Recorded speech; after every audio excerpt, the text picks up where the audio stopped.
संजय पर निरंतर संदेह उठता रहा है। स्वाभाविक है। संजय बहुत दूर बैठकर कुरुक्षेत्र में क्या हो रहा है उसकी खबर धृतराष्ट्र को देता है। योग निरंतर से मानता रहा है कि जो आंखें हमें दिखाई पड़ती हैं वे ही आंखें नहीं, और भी आंख है मनुष्य के पास जो समय और क्षेत्र की सीमाओं को लांघ कर देख सकती है। लेकिन योग क्या कहता है, इससे जो कहता है वो सही भी होगा ऐसा नहीं। संदेह होता है मन को, इतने दूर संजय कैसे देख पाता है? क्या वो सर्वज्ञ है? नहीं। पहली तो बात यह कि दूरदृष्टि, क्लेरवायंस कोई बहुत बड़ी शक्ति नहीं है। सर्वज्ञ से उसका कोई संबंध नहीं है। बड़ी छोटी शक्ति है, और कोई भी व्यक्ति चाहे तो थोड़े ही श्रम से विकसित कर सकता है। और कभी तो ऐसा भी होता है कि प्रकृति की किसी भूल चूक से वो शक्ति किसी व्यक्ति को सहज भी विकसित हो जाती है। एक व्यक्ति है अमेरिका में अभी मौजूद, नाम है टेड सीरियो। उसके संबंध में दो बातें कहना पसंद करूंगा तो संजय को समझना आसान हो जाएगा, क्योंकि संजय बहुत दूर है समय में हमसे, और न मालूम किस दुर्भाग्य के क्षण में हमने अपने समस्त पुराने ग्रंथों को कपोल कल्पना समझना शुरू कर दिया है। इसलिए संजय को छोड़े, अमेरिका में आज जिंदा आदमी है एक टेड सीरियो, जो कि कितने ही हजार मील की दूर पर कुछ भी देखने में समर्थ है। न केवल देखने में, बल्कि उसकी आंख उस चित्र को पकड़ने में भी समर्थ है। हम यहाँ बैठकर ये जो चर्चा कर रहे हैं, न्यूयॉर्क में बैठा हुआ टेड सीरियो अगर कहा जाए कि अहमदाबाद में इस मैदान पर क्या हो रहा है, तो 5 मिनट आंख बंद करके बैठा रहेगा, फिर आंख खोलेगा और उसकी आंख में आप सबकी बैठी हुई तस्वीर, उसकी आंख में दूसरे देख सकते हैं, और उसकी आंख में जो तस्वीर बन रही उसका कैमरा फोटो भी ले सकता है।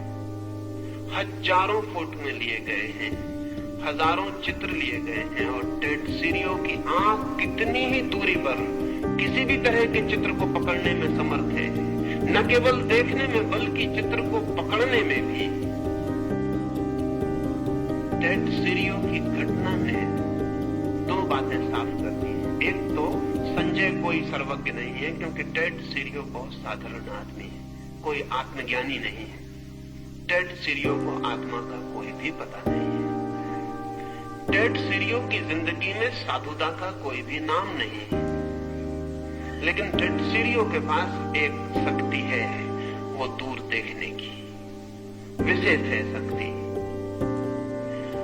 कुछ दिनों पहले स्कैंडिनेविया में एक व्यक्ति किसी दुर्घटना में जमीन पर गिर गया कार से, उसके सिर को चोट लग गई, और अस्पताल में जब होश में आया तो बहुत मुश्किल में पड़ा।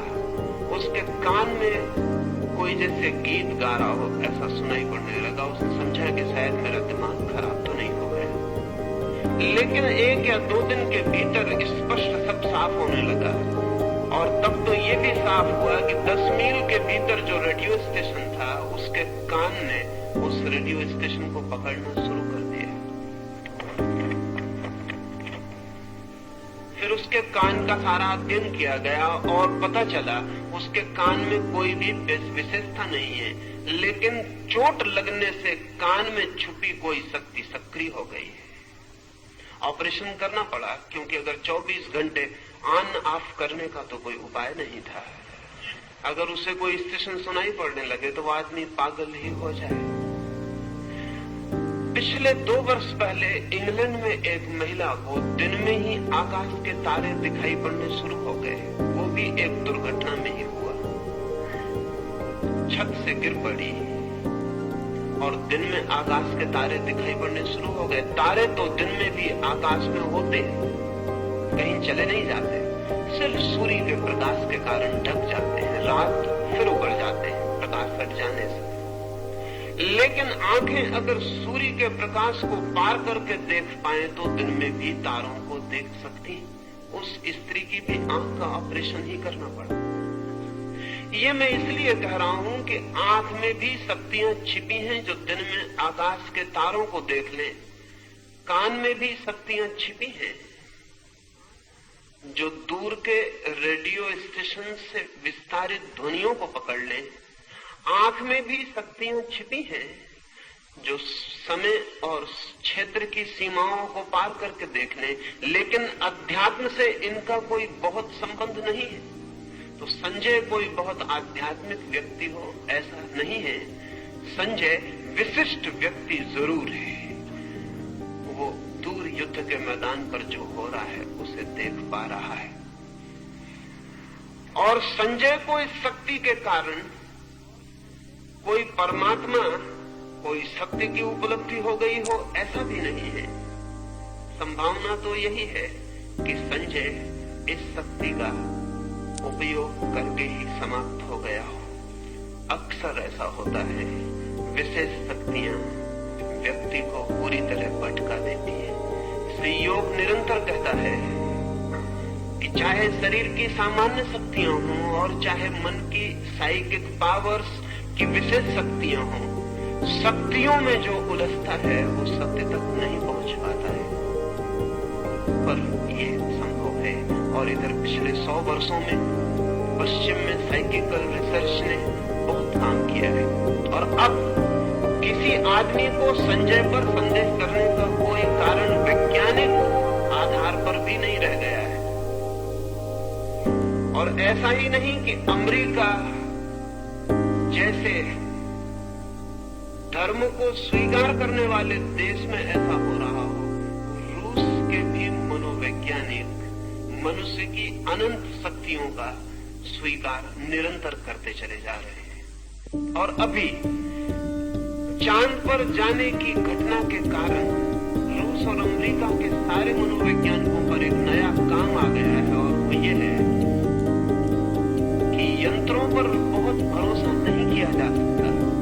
और जब हम अंतरिक्ष की यात्रा पर पृथ्वी के वासियों को भेजेंगे, हम उन्हें गहन खतरे में भेज रहे हैं, और अगर यंत्र जरा भी बिगड़ जाएं तो उनसे हमारे संबंध सदा के लिए टूट जाएंगे, और फिर हम कभी पता भी नहीं लगा सकेंगे कि वे यात्री कहां खो गए।